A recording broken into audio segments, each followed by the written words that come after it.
নতুন ইতিহাস থেকে আর ৩ ম্যাচ দূরে ডিফেন্ডিং চ্যাম্পিয়ন আর্জেন্টিনা। কাতারের পর উত্তর আমেরিকা বিশ্বকাপে শিরোপা উঁচিয়ে ধরতে পারলেই ব্রাজিলের পর দ্বিতীয় দল হিসেবে ট্রফি ডিফেন্ড করার রেকর্ড গড়বে আলবিসেলেস্তেরা। যদিও সেই লক্ষ্যে দুর্দান্তভাবে ছুটে চলেছে তারা। নিজেদের সর্বশেষ ম্যাচে মিশরের বিপক্ষে যেভাবে প্রত্যাবর্তন করেছেন মেসিরা, তা দেখে বিশ্ব চ্যাম্পিয়নদের উপর আরও একবার বিশ্বাস করাই যায়।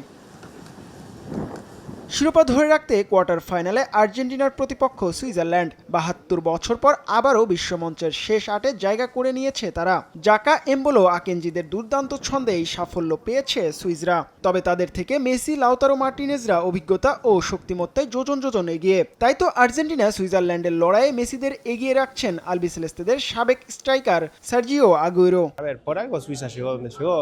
সুইজারল্যান্ড যে এত দূর উঠে এসেছে তার পেছনে নিশ্চয়ই কোনো কারণ আছে। স্বাভাবিকভাবেই আর্জেন্টিনা ও সুইজারল্যান্ডের খেলোয়াড়দের মধ্যে তুলনা করলে আর্জেন্টিনার খেলোয়াড়রাই এগিয়ে থাকবে। তবে তার মানে এই নয় যে তারা সহজেই জিতে যাবে।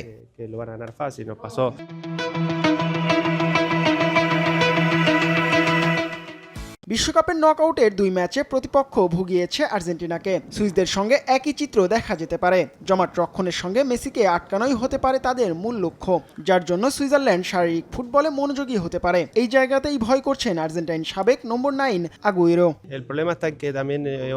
কেপ ভার্দের বিপক্ষে কি ঘটেছিল তা আমরা দেখেছি। এমনকি মিশরের বিপক্ষে ৩-২ ব্যবধানে জয়ের ম্যাচে আমাদের ক্ষেত্রেও এমনটা হয়েছিল।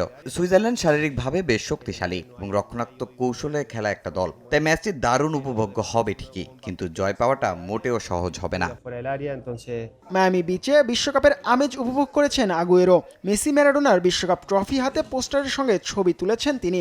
এরপরে আগুয়েরের কাছে জানতে চাওয়া হয় বর্তমান বিশ্বের সেরা নম্বর ৯ কে, কিলিয়ান এমবাপ্পে নাকি আর্লিং হল্যান্ড। আগুয়েরের মতে তাদের খেলার ধরন অনুযায়ী দুজনই সেরা। জিহাদ আল হাসান, সময় সংবাদ।